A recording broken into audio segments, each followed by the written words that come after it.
Exploring Critical Literacy by Myra Infante Sheridan. The Common Core State Standards for English Language Arts mention the term critical thinking twice on their website, critical reading once within the introduction of the official standards document, and refer to evaluating critically one other time on the same document.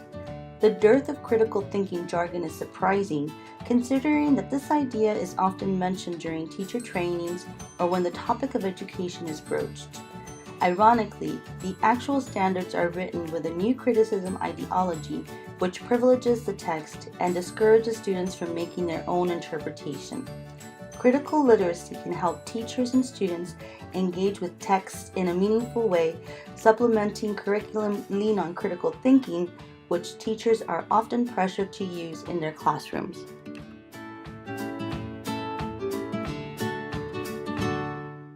Critical literacy is used by researchers to interpret data and by teachers as praxis.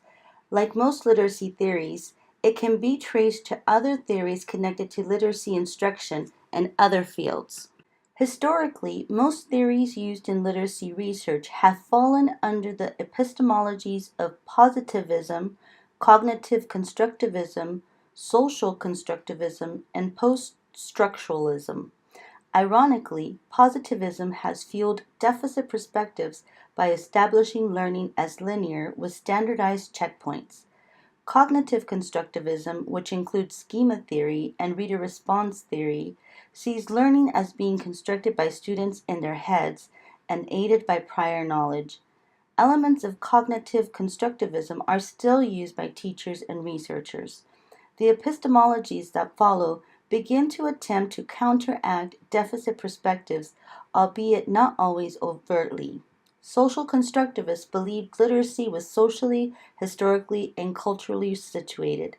Post-structuralists or critical theorists believe learning should include examining power dynamics involved in the interpretation and creation of text.